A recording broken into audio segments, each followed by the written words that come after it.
மறுமையுடைய பெரிய அடையாளங்களில் வரக்கூடிய முதல் மனிதன், முதல் ஒருவன் யார் என்றால் இவனை பற்றிதான் அல்லாஹ்வுடைய தூதர் முஹம்மது ரசூலுல்லாஹ் ஸல்லல்லாஹு அலைஹி வஸல்லம் சொன்னார்கள், மா பைன خلق ஆதம இலா கியாமிஸ் ஸஆ خلق அக்பர் மின் தஜ்ஜால்.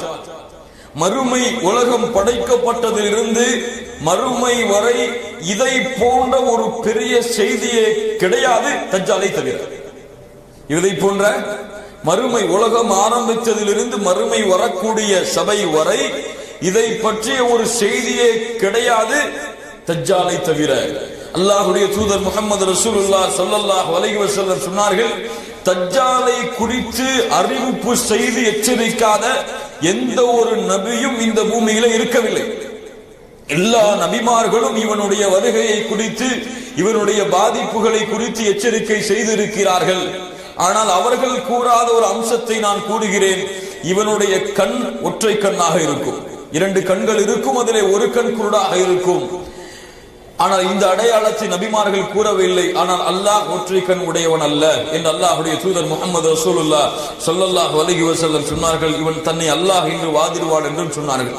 கண்ணியத்துக்குரியவர்கள், இந்த மஸீஹ் தஜ்ஜால், மஸீஹ் என்றால் முதல் அர்த்தம் என்னவென்றால் உலகத்தை சுற்றி வருபவர்.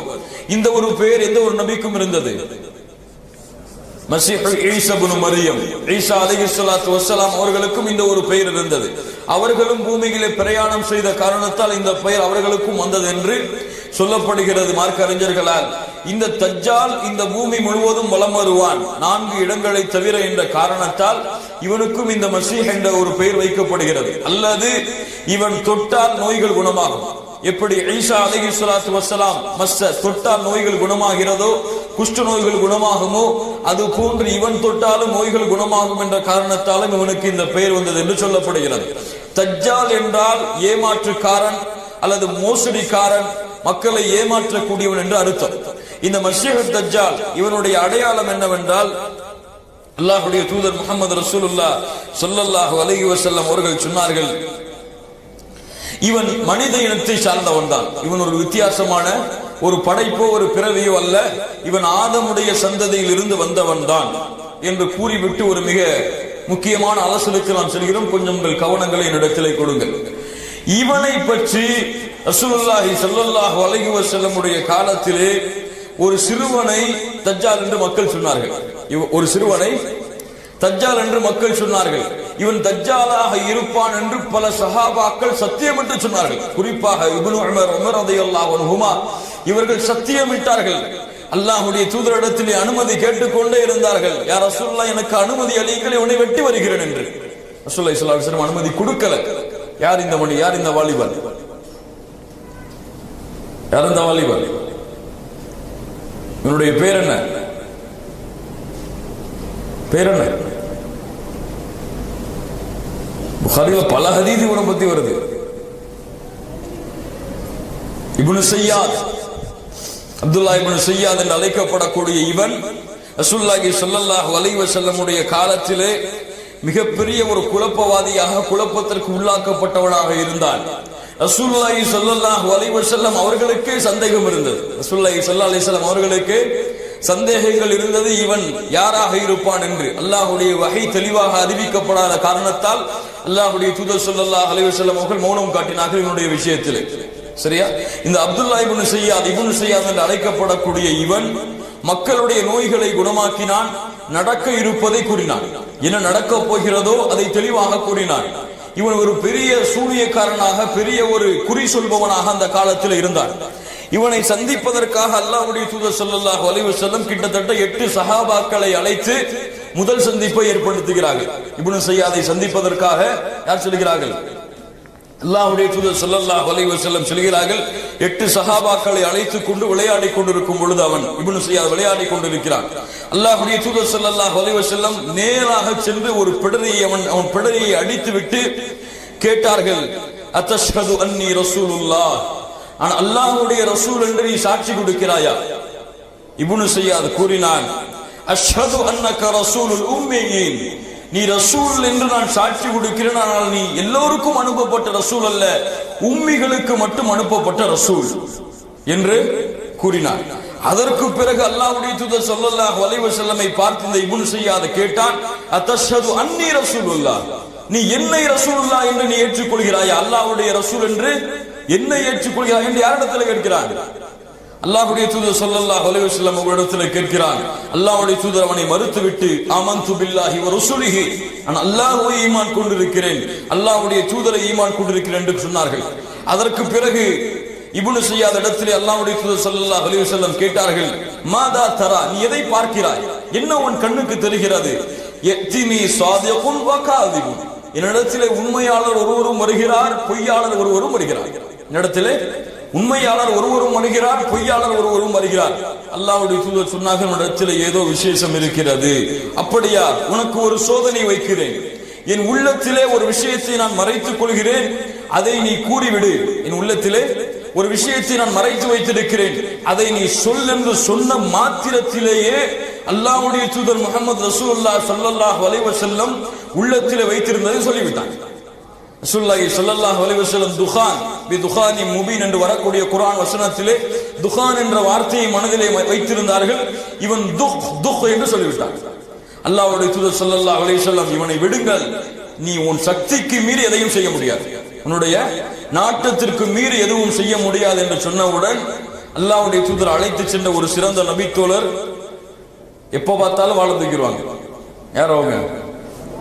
உமர் இப்னு கத்தாப் ரலியல்லாஹு அன்ஹு சொன்னார்கள், அல்லாஹ்வுடைய தூதரே, இذنலி ஃபீஹி அضرب عنقه, அல்லாஹ்வுடைய தூதரே அனுமதி அளியுங்கள், இவன் கழுத்தை வெட்டி விடுகிறேன். ரசூலுல்லாஹி ஸல்லல்லாஹு அலைஹி வஸல்லம் சொன்னார்கள், உமரே, நமக்கு இதுவரைக்கும் செய்தி வரல, வஹி வரல, இவன் யாருன்னு சொல்லி. இவன் உண்மையாகவே தஜ்ஜாலாக இருந்தால் நம்ம வெட்ட முடியாது. யார் வெட்டுவா? ஈசா அலைஹிஸ்ஸலாம் அவங்க தான் வெட்டுவாங்க. இவன் தஜ்ஜாலா இல்லாட்டி நமக்கு என்ன பேச்சுங்க? இவனை வெட்டி என்ன புண்ணியம்? விடுங்கன்ட்டாங்க. அடுத்த அல்லாஹ்வுடைய தூதர் ஸல்லல்லாஹு அலைஹி வஸல்லம் இரண்டாவது முறை, முதல் முறை சந்தித்து வீட்டுக்கு வந்ததுக்கு அப்புறமும் சஹாபாக்களை அழைத்துக் கொண்டு மறுபடியும் செல்கிறார்கள். சென்று கேட்டார்கள், மாதா தரா, என்ன பார்க்கிறாய் இப்போது? சொன்னான், அரா அர்ஷன் அலல் மா, கடல் ஒரு நீருக்கு மேலே ஒரு அரிசி இருப்பதை நான் பார்க்கிறேன். ஸல்லல்லாஹு அலைஹி வஸல்லம் சொன்னார்கள், தரா அர்ஷ இப்லீஸ் அலல் பஹர், இப்லீஸுடைய அரிசியை தான் நீ பார்க்கிறாய் என்று கூறி அல்லாஹ்வுடைய தூதர் ஸல்லல்லாஹு அலைஹி வஸல்லம் மறுபடியும் கேட்டார்கள், யாரை பார்க்கிறாய் இப்போது? இரண்டு பொய்யர்கள் வருகிறார்கள், இரண்டு உண்மையாளர்கள் வந்து வந்து செல்கிறார்கள் என்று அல்லாஹ்வுடைய தூதர் ஸல்லல்லாஹு அலைஹி வஸல்லம் இடத்திலே மறுபடியும் அல்லாஹ்வுடைய தூதர் அவனை விட்டு விடுங்கள் என்று சொன்னார்கள்.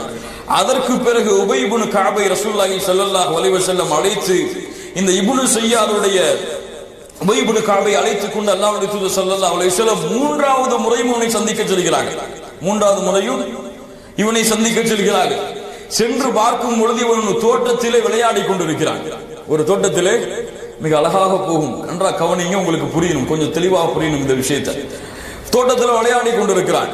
பார்த்தார்கள் அல்லாஹ்வுடைய தூதர் இப்னு ஸையாத் ஒரு போர்வையை போர்த்து கொண்டு முல்தஜிஅ, முணுமுணுத்துக் கொண்டிருக்கிறான், ஏதோ புலம்பிக்கிட்டே இருக்கிறான்.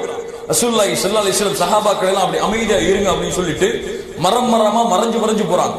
அவன் என்ன பேசுறான், என்ன முணுமுணுக்கிறான் கேட்டுட்டு வரான்னு சொல்லிட்டு இத பார்க்கும் பொழுது ரசூலுல்லாஹி ஸல்லல்லாஹு அலைஹி வஸல்லம் மறைஞ்சு போறத இந்த இப்னு ஸையாதுடைய தாயார் பார்த்தாங்க. தோட்டத்துல வேலை பார்த்துட்டு இருந்தவங்க, யா ஸாப் ஸையாதே, ரசூலுல்லாஹ் வந்துட்டு இருக்காங்க உன்னை நோக்கி அப்படின்றாங்க. உடனே வெளிச்சறான். ரசூலுல்லாஹி ஸல்லல்லாஹு அலைஹி வஸல்லம் சொன்னார்கள், லவ் தரக்கத்துஹு பையின், அவர் விட்டிருந்தார் நான் அதை விளக்கி இருப்பேன் உங்களுக்கு, ஆனால் காட்டி கொடுத்து விட்டார் என்று அல்லாஹ்வுடைய தூதர் ஸல்லல்லாஹு அலைஹி வஸல்லம் சொன்னார்கள். அதற்கு பிறகு அல்லாஹ்வுடைய தூதர் ஸல்லல்லாஹு அலைஹி வஸல்லம் மறுபடியும் இப்னு ஸையாதுடைய தாயிடத்தில் ஒரு சஹாபியை அனுப்பி, இவனை வயிற்றுல எத்தனை மாசம் சுமந்தீங்கன்னு கேட்டு வாங்குகிறாங்க. வயிற்றுல எத்தனை மாசம் இவனை சுமந்தீங்க? அப்ப சொன்னாங்க, அவங்களுடைய தாயாய் 12 மாதங்கள் இவனை வயிற்றிலே சுமந்தேன். எத்தனை மாதம்? 12 மாதம் வயிற்றிலே இவனை சுமந்தேன். அடுத்த அல்லாஹ்வுடைய தூதர் ஸல்லல்லாஹு அலைஹி வஸல்லம் கேட்டு வர்றாங்க, பிறந்த உடனே எவ்வளவு கத்துனான்? என்ன சொன்னா? பிறந்த உடனே கீழே விழுந்த உடனே என்ன சொன்னா? தாயார் சொன்னாங்க, 1 மாசத்துக்கு பிறகு குழந்தை கத்தக்கூடிய சத்தத்தை இவன் கத்தினான் என்று அல்லாஹ்வுடைய தூதர் ஸல்லல்லாஹு அலைஹி வஸல்லம் சொன்னார்கள். அதற்கு பிறகு அல்லாஹ்வுடைய தூதர் ஸல்லல்லாஹு அலைஹி வஸல்லம் அந்த சஹாபிக்கு செய்தி அனுப்புனாங்க, 2 விஷயத்தை மனசுல இப்ப நான் மறைச்சிருக்கேன், அவன்கிட்ட போய் கேட்டுவாங்க அது என்னன்னு சொல்லி. 2 விஷயத்தை ரசூலுல்லாஹி ஸல்லல்லாஹு அலைஹி வஸல்லம் மறைச்சாங்க. ஒரு ஆட்டுடைய ஒரு வகையையும் இந்த துகான் என்ற வார்த்தையை மறுபடியும் ரசூலுல்லாஹி ஸல்லல்லாஹு அலைஹி வஸல்லம் கேட்டு வர சொன்னாங்க. அந்த ஆட்டுடைய பேரை தெளிவா சொல்லிட்டான், துகான துஹுன் மறுபடியும் சொன்னான். ரசூலுல்லாஹி ஸல்லல்லாஹு அலைஹி வஸல்லம் அவர்களுக்கும் இவன் ஒரு தஜ்ஜால் என்று ஒரு சந்தேகம் இருந்தது. ஆனால் ரசூலுல்லாஹி ஸல்லல்லாஹு அலைஹி வஸல்லம் தெளிவாக எதுவும் கூறவில்லை. ஆனால் பின்னால் காலத்திலே உமர் ரலியல்லாஹு அன்ஹு அவர்கள் ரசூலுல்லாஹி ஸல்லல்லாஹு அலைஹி வஸல்லம் உடைய சபையிலே சத்தியமிட்டு அடிக்கடி சொல்லிக் கொண்டே இருந்தார்கள், அல்லாஹ்வுடைய தூதரே அவன் தஜ்ஜால் தான் என்று சொல்லும் பொழுது அல்லாஹ்வுடைய தூதர் முஹம்மது ரசூலுல்லாஹி ஸல்லல்லாஹு அலைஹி வஸல்லம் அவர்கள் எந்த ஒரு மறுப்பையும் அதற்கு சொல்லவில்லை. இந்த ஒரு மறுப்பையும் அவனுக்கு சொல்லவில்லை. அதற்கு பிறகு இப்னு உமர் அவர்களும் அவனை பற்றி அப்படித்தான் சொல்லி வந்தார்கள். இப்னு உமர் அவர்கள் ஒரு முறை இது போன்று இவனை சந்திப்பதற்காக மதீனாவுடைய வீதிகளில் அவன் விளையாடிக் கொண்டிருக்கும் பொழுது, பெரிய மனுஷனா மாறிட்டான், 25 வருஷத்துக்கு பிறகு 25 வயது அடைந்திருப்பான் அந்த காலத்துல. அப்ப போய் பாக்குறாங்க, விளையாடி கொண்டிருக்கிறான், பேச்சுவார்த்தை வருது, முத்தியிறது, கோபம் வந்துடுது அவனுக்கு. கோபம் வந்த உடனேயே இவனுடைய உருவம் பெருத்து விடுகிறது. இவனுடைய உருவம் பெருத்து அந்த தெருவை மறையும் அளவிற்கு ஆகிவிடுகிறது. இப்னு உமர் ரலியல்லாஹு அன்ஹு அவர்கள் நேரடியாக ஹஃப்ஸா ரசூலுல்லாஹி ஸல்லல்லாஹு அலைஹி வஸல்லம் உடைய மனைவிமார்களில் ஒருவருடைய வீட்டுக்கு நேரடியாக வந்து பயந்து உட்கார்ந்து இருக்கிறாங்க. நடந்ததை கேட்கிறாங்க. அப்போ ஹஃப்ஸா ரலியல்லாஹு அன்ஹா அவர்கள் சொல்லுகிறார்கள், அல்லாஹ்வுடைய தூதர் ஸல்லல்லாஹு அலைஹி வஸல்லம் இவனை சொன்னார்கள், இவன் கோபம் வந்தால் பயங்கரமாக கோபப்பட்டு ஏதாவது செய்து விடுவான். கோபம் வந்தால் பயங்கரமான கோபத்தை இவன் உடையவனாக இருப்பான் என்று ரசூலுல்லாஹி ஸல்லல்லாஹு அலைஹி வஸல்லம் உடைய அறிவிப்பை ஹஃப்ஸா அவர்கள் சொன்னார்கள். மறுபடியும் இவனை சந்திக்க இப்னு உமர் செல்லும் பொழுது இவன் சில வார்த்தைகள் சொன்ன உடனே கோபப்பட்டு கழுதை கத்துவதை போன்று கத்திவிட்டான். கழுதை கத்துவதை போன்று கட்டிக் கொண்டிருக்கிறார். இப்னு உமர் அவர்கள் கோபத்திலே கையால் இருந்த கம்பை எடுத்து நல்லா சாத்திட்டு போயிட்டாங்க பயத்துல மறுபடியும். அப்போ இவனுடைய இந்த செய்தியை பொறுத்தவரை இவன் ரசூலுல்லாஹி ஸல்லல்லாஹு அலைஹி வஸல்லம் உடைய காலத்திற்கு பிறகும் சஹாபாக்களுடைய காலத்திலே வாழ்ந்தான். ஆனால் ஹர்ரா என்ற ஒரு போர் நடக்கும் பொழுது எங்க போனானே தெரியல, இவன் எங்க போய் தொலைஞ்சானே தெரியல. ஆனால் ஒரு தாபியை சொல்லுகிறார்கள், இவன் நான் யஹூதியா அஸ்பஹான் என்று அழைக்கப்படக்கூடிய இடத்திலே யஹூதியா என்ற இடத்தில் யஹூதிகள் வாழக்கூடிய இன்னைக்கு இருக்கு இந்த இடம், யஹூதியாக்கள் வாழக்கூடிய அந்த ஒரு இடத்திற்கு நான் செல்லும் பொழுது மக்கள் சொன்னார்கள், மறுமை நாளுடைய அடையாளங்களில் ஒரு அடையாளம் இன்று வருகிறார் என்று சொன்னார்கள். நான் காத்திருந்தேன் அந்த ஊரிலேயே. இரவிலே இவனை ஒரு பல்லக்கிலே வைத்து தூக்கி வந்தார்கள். இவன் இப்னு ஸையாதை நான் பார்த்திருந்தேன் மக்கா மதீனாவிலே. மறுபடியும் அந்த இப்னு ஸையாதை அந்த இடத்திலே பார்த்தேன் என்று சொல்லுகிறார்கள். இப்போ இவ்வளவு பெரிய குழப்பங்கள் இவனை குறித்து இருக்கிறது. இப்ப மார்க்க அறிஞர்கள் என்ன விளக்கம் சொல்கிறார்கள் என்றால், இப்னு ஸையாதை பொறுத்தவரை இவன் தஜ்ஜாலாக இருப்பானா என்ற ஒரு சந்தேகம் பல மார்க்க அறிஞர்களுக்கு இருக்கிறது. ஆனால் தமீமுத்தாரி ரலியல்லாஹு அன்ஹு அவர்கள் அறிவிக்கக்கூடிய அந்த நீண்டமான கடல் சம்பவத்துடைய அந்த ஹதீஸிலே வரக்கூடிய தஜ்ஜால் கட்டப்பட்டிருந்தான் அந்த கரையிலே, அந்த ஒரு தீவிலே என்று வருகிறது. அதற்கு முரண்படுகிறது என்று சொல்லும் பொழுது பல மார்க்கறிஞர்கள் பல கருத்துக்களை சொன்னாலும் இப்னு தைமியா ரஹ்மத்துல்லாஹி அலைஹி அவர்கள் தெளிவான ஒரு கருத்தை முன்வைக்கிறார்கள். ரசூலுல்லாஹி ஸல்லல்லாஹு அலைஹி வஸல்லம் மறுமையுடைய அடையாளங்கள் ஒரு அடையாளத்தை சொன்னார்கள். 30 தஜ்ஜால்கள் தோன்றுவார்கள். அவர்கள் ஒவ்வொருவரும் தன்னை அல்லாஹ்வுடைய ரசூல் என்று வாதிடுவார்களே, அந்த 30இல் ஒன்றாக இவன் இருக்கலாம். ஆனால் பெரிய தஜ்ஜால் தமீமுத்தாரி ரலியல்லாஹு அன்ஹு அறிவிக்கக்கூடிய அந்த ஒரு தஜ்ஜாலாகத்தான் இருப்பான் என்று ஒரு விளக்கத்தை சொல்கிறார்கள். இன்னொரு மார்க்க அறிஞர்கள் இவன் தஜ்ஜால் அல்ல, இவனிடத்திலே ஜின்களுடைய குழப்பம் இருந்திருக்கலாம். அதன் காரணமாகத்தான் அவன் கேட்கும் பொழுது அரிசி கடலில் இருந்தது, ஷைத்தானுடைய அரிசியை பற்றி கூறினான், பொய்யர்களும் உண்மையாளர்களும் வந்து சொல்கிறார்கள் என்று கூறினான், நடப்பதை கூறினான். இதுவெல்லாம் ஷைத்தானால் தீண்டப்பட்டவர்களுக்கு ஏற்படக்கூடிய ஒரு செயலின் காரணமாக இது அந்த செயலாக இருக்கலாம் என்று விளக்கம் கொடுக்கிறார்கள். இதுல எல்லா விளக்கமும் தெளிவாக நமக்கு புரியவில்லை என்றாலும் அல்லாஹ் அறிந்தவர். இதை பற்றிய வார்த்தை ரசூலுல்லாஹி ஸல்லல்லாஹு அலைஹி வஸல்லம் தெளிவாக கூறாத காரணத்தால் இதை குறித்த செய்திகள் எல்லாம் அல்லாஹ்விடத்தில் தான், ஞானங்கள் எல்லாம் அல்லாஹ்விடத்தில் தான். இந்த தஜ்ஜாலை பற்றி இன்று பலர் பலவாறாக தெரிவிக்கிறார்கள்.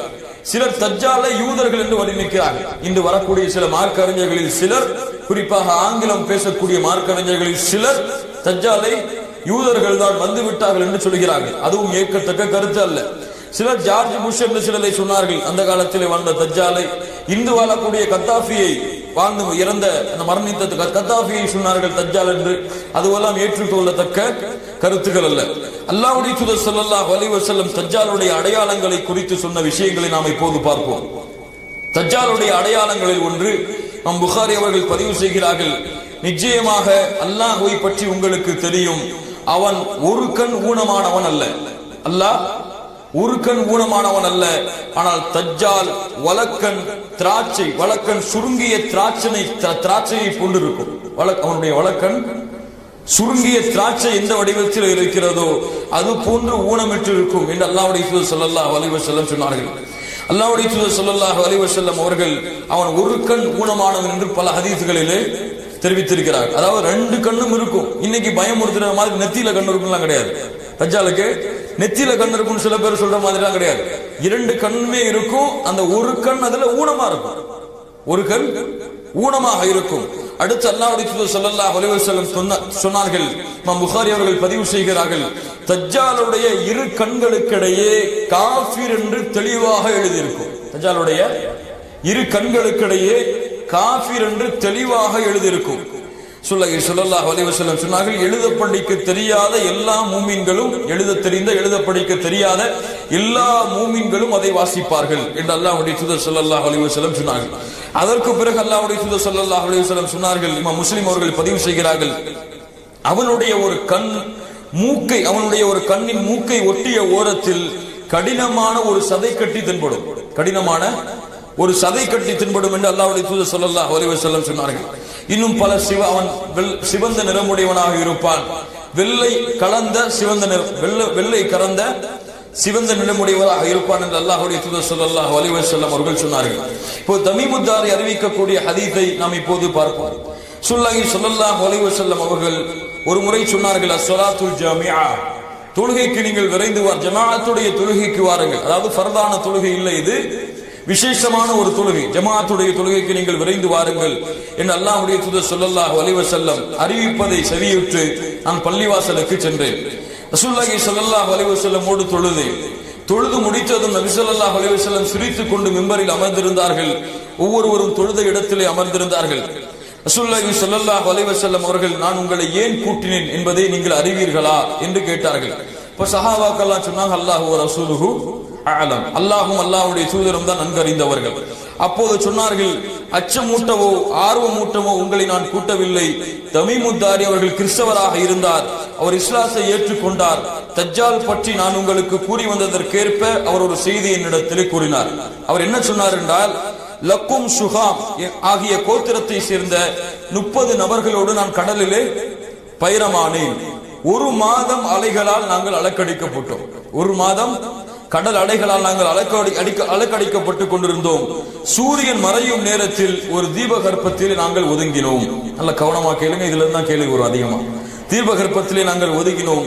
சிறு கப்பலில் ஏறி தீபகற்பத்தை நுழைந்தோம். அந்த வேறொரு கப்பல்ல ஏறி தீபகற்பத்தை நாங்கள் அடைஞ்சிட்டோம். அப்போது அதிகமான மயிர்களை கொண்ட ஒரு பிராணி எங்களை எதிர்கொண்டது, எங்களை அழைத்தது. அதிகமான மயிர்கள் இருந்ததால் அப்பிராணியின் மலப்பாதை எது, சிறுநீர் பாதை எது என்று எங்களுக்கு அடையாளம் தெரிய முடியாத அளவுக்கு அதிகமான மயிர்கள் அந்த விலங்கினத்திற்கு இருந்தது. அப்போது நான் உனக்கு கேடு உண்டாகட்டும், நீ என்ன பிராணி என்று கேட்டோம்.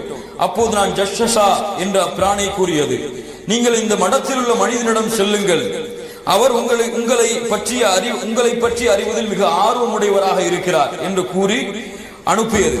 அப்போது நாங்கள் வேகமா போய் அந்த மடாலயத்தை அறிஞ்சோம். அப்போ ஒரு பருமனான ஒரு மனிதனை பார்த்தோம், நல்ல குண்டா ஒரு மனிதன். அவனை போன்ற ஒரு படைப்பை இதுவரை நாங்கள் பார்த்ததே இல்லை. அவனுடைய கரண்டை கால்களும் முட்டுக்கால்களும் இரும்பினால் கட்டப்பட்டிருந்தது. கரண்டை கால்களும் முட்டுக்கால்களும் இரும்பினால் கட்டப்பட்டிருந்தது. கழுத்துடன் தலை சேர்ந்து கட்டப்பட்டிருந்தான்.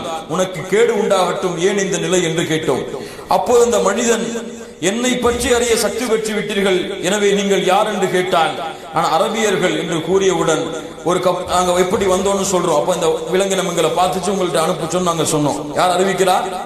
தமீமுத்தாரி சொல்லிக்கிட்டே வராங்க. சொல்ல அப்படியே சொல்றாங்க. அப்போ சொன்னா, பைசான் என்ற இடத்தில் பேரிச்ச மரங்கள் பழம் தருகின்றனவா? அவன் கேட்ட முதல் கேள்வி. அப்போது சொன்னார்கள், ஆம், பழம் தருகிறது. அப்ப சொன்னான் தஜ்ஜால், விரைவில் அங்குள்ள மரங்கள் பயனளிக்காமல் போகும், விரைவில் அங்குள்ள மரங்கள் பயனளிக்காமல் போகும்.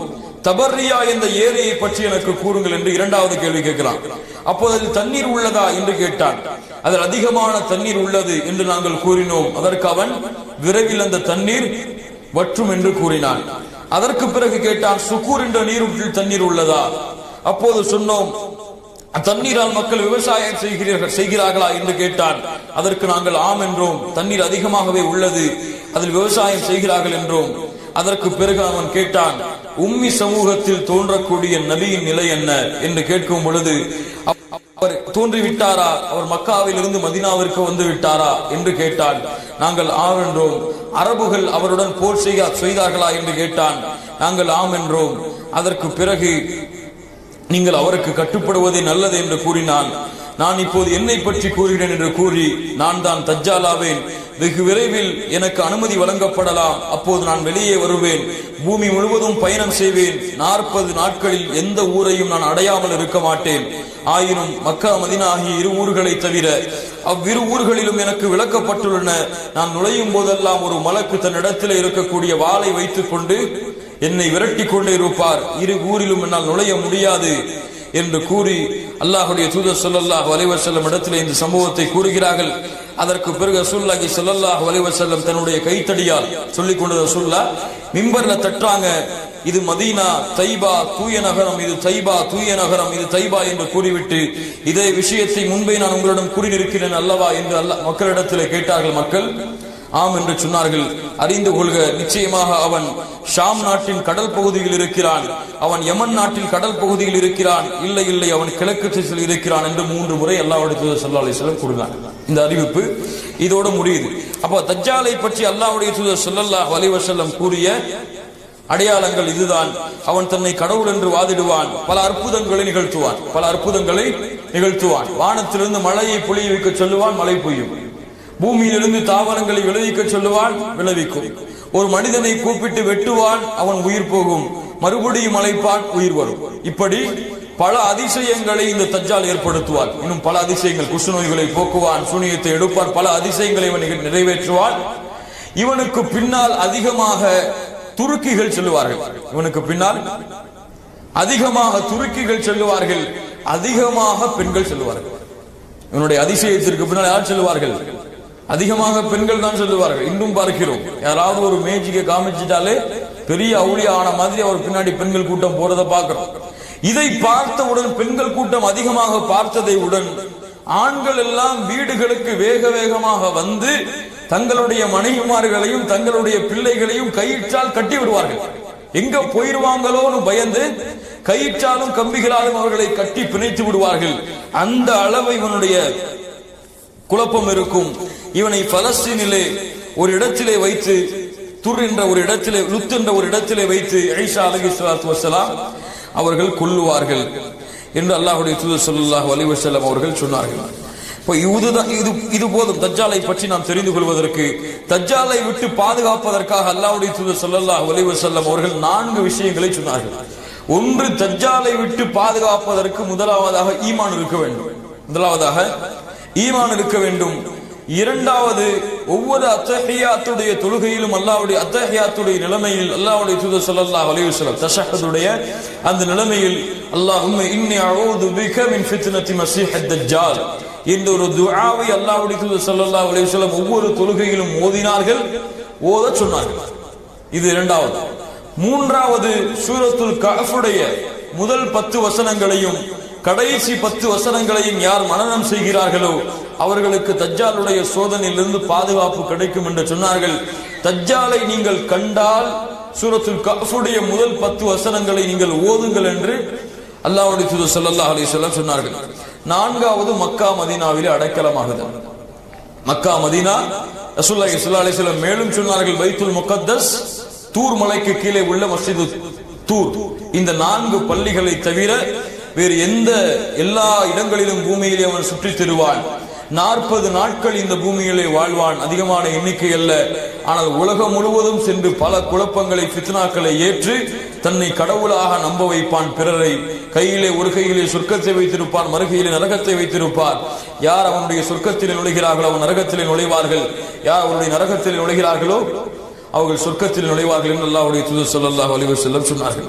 இவன் பலஸ்தீனில் உத் என்ற இடத்திலே ஈசா அலைஹிஸ்ஸலாத்து வஸ்ஸலாம் அவர்களால் கொல்லப்படுவான். இது போதும்.